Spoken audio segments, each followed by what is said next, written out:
जय शनिदेव। शनिदेव को ग्रहों का राजा कहा जाता है। भगवान भोलेनाथ ने इन्हें न्याय के देवता की उपाधि दी है। शनिदेव को बहुत जल्दी क्रोध आता है। इसी क्रोध की वजह से पिता सूर्य से इनकी नाराजगी बनी रहती है। इनके क्रोध से सभी बचने की कोशिश करते हैं, वरना व्यक्ति पर मुसीबतों का पहाड़ टूट पड़ता है। इन्हें प्रसन्न करने के लिए शनिवार व्रत रखा जाता है। शनिदेव व्रत कथा। एक बार सभी 9 ग्रहों सूर्य, चंद्र, मंगल, बुध, बृहस्पति, शुक्र, शनि, राहु और केतु में बहस हो गई, कौन सबसे बड़ा है। आपस में लड़ने के बाद सभी देवराज इंद्र के पास पहुंच गए। इंद्र असमंजस की स्थिति में निर्णय नहीं दे पाए, परंतु उन्होंने सभी ग्रहों को सुझाव दिया कि पृथ्वी पर राजा विक्रमादित्य है, वो ही इनका फैसला कर सकते हैं, क्योंकि वो बहुत ही न्यायप्रिय राजा है। सभी पृथ्वी पर राजा विक्रमादित्य के पास गए, अपने आने का कारण बताया। राजा उनकी समस्या को सुनकर बहुत परेशान हो गए। उनका चिंतित होना भी लाजमी था, क्योंकि जिसको भी किसी से छोटा बताया वही गुस्सा कर जाएगा। राजा के काफी सोच विचार के बाद उन्हें एक उपाय सूझा। उन्होंने स्वर्ण, रजत, कांस्य, पीतल, सीसा, रांगा, जस्ता, अभ्रक और लोह से 9 सिंहासन का निर्माण कराया। उन्हें उपयुक्त क्रम में रख दिया। सबसे निवेदन किया कि क्रमानुसार सिंहासन पर आसन ग्रहण करे। शर्त रखी गई कि जो सबसे अंतिम में सिंहासन पर आसन ग्रहण करेगा वही सबसे छोटा माना जाएगा, जिसकी वजह से शनिदेव सबसे बाद में आसन प्राप्त कर सके और सबसे छोटे कहलाए। क्रोध के आवेश में शनिदेव ने सोचा, राजा ने यह सब जानबूझकर किया है। कुपित होकर राजा से कहा, राजा तू मुझे नहीं जानता।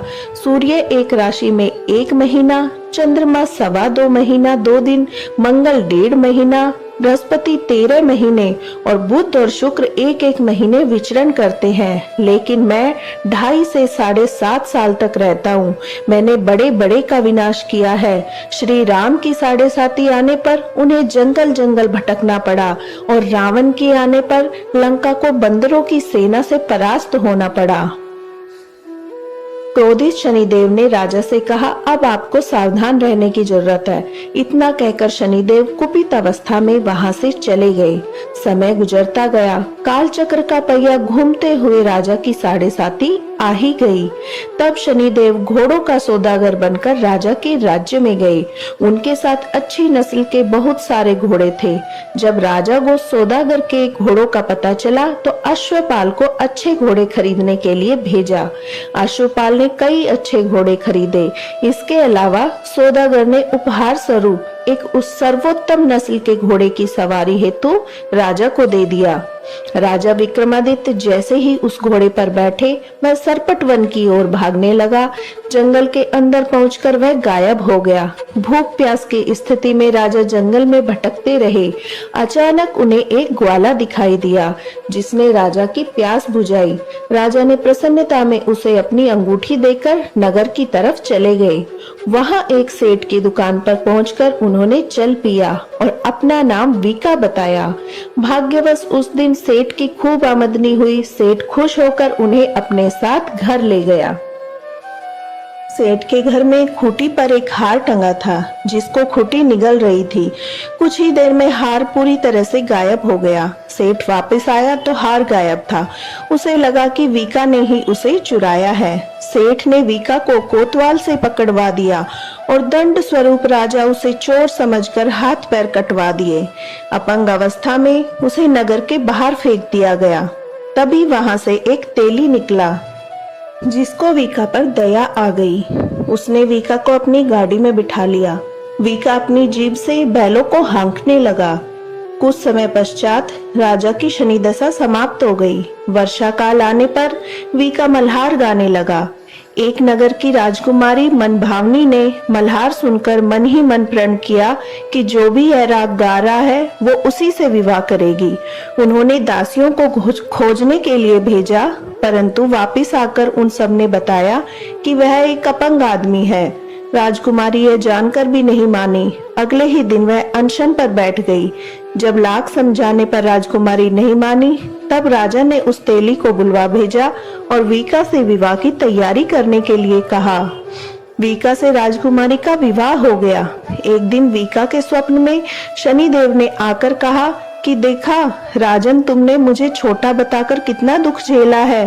राजा ने क्षमा मांगते हुए हाथ जोड़कर कहा, हे शनिदेव, जैसा दुख मुझे दिया है किसी और को ऐसा दुख मत देना। शनिदेव इस विनती को मान गए और कहा कि मेरे व्रत और कथा से तुम्हारे सारे कष्ट दूर हो जाएंगे। जो भी नित्य मेरा ध्यान करेगा, चींटियों को आटा डालेगा, उनकी मनोकामना पूर्ण हो जाएगी। शनिदेव ने राजा को हाथ पैर भी वापस दिए। दूसरे दिन जब सुबह राजकुमारी की आंखें खुली तो वह आश्चर्यचकित हो गई। वीका ने मनभावनी को बताया वह राजा उज्जैन का राजा विक्रमादित्य है। मनभावनी खुशी से फूले नहीं समा रही थी। राजा और नगरवासी अत्यंत प्रसन्न हुए। सेठ ने जब यह सुना तो वह पैरों पर गिरकर क्षमा मांगने लगा। राजा ने कहा, यह सब शनि के कोप का प्रभाव था, इसमें किसी का कोई दोष नहीं है। सेठ ने निवेदन करते हुए कहा कि मुझे शांति तभी मिलेगी जब आप मेरे घर चलकर भोजन करेंगे। सेठ ने कई प्रकार के व्यंजनों से राजा का सत्कार किया। तब राजा भोजन कर रहे थे, तभी जो खूंटी हार निगल गई थी वही उसे अब उगल रही थी। सेठ ने अनेक मोहरे देकर राजा का धन्यवाद किया और अपनी कन्या श्री कवरी से पानी ग्रहण का निवेदन किया। राजा ने शहर स्वीकार कर लिया। राजा अपनी दोनों रानियों मनभावनी और श्री कवरी को लेकर उज्जैन नगरी लौट आए। सारे नगर में दीपमाला और खुशी मनाई। राजा ने घोषणा करते हुए कहा, मैंने शनिदेव को सबसे छोटा बतलाया था, लेकिन असल में वही सर्वोपरि है। तब से सारे राज्य में शनिदेव की पूजा और कथा नियमित होने लगी। सारी प्रजा के बीच खुशी और आनंद का वातावरण बन गया। शनिदेव के व्रत की कथा जो भी सुनता या पढ़ता है, उसके सारे कष्ट दूर हो जाते हैं। शनिदेव आरती। जय जय श्री शनिदेव भक्तन हितकारी, सूरज के पुत्र प्रभु छाया में तारी। जय देव जय देव। श्याम अंक वक्र दृष्ट चतुर्भुजाधारी, नीलांबर थारनाथ गज की असवारी। श्याम अंक वक्र दृष्ट चतुर्भुजाधारी, नीलांबर धारनाथ गज की असवारी। जय देव जय देव। जय जय श्री शनिदेव भक्तन हितकारी, सूरज के पुत्र प्रभु छाया में तारी। जय देव जय देव। कीट मुकुट शीश रजत दीपत लीलारी, मुक्तन की माला गले शोभित बलिहारी। कीट मुकुट शीश रजत दीपत लीलारी, मुक्तन की माला गले शोभित बलिहारी। जय देव जय देव। जय जय श्री शनिदेव भक्तन हितकारी, सूरज के पुत्र प्रभु छाया में तारी। जय देव जय देव। मोदक मिष्ठान पान चढ़त है सुपारी, लोहा तिल तेल उड़द महिषी अति प्यारी।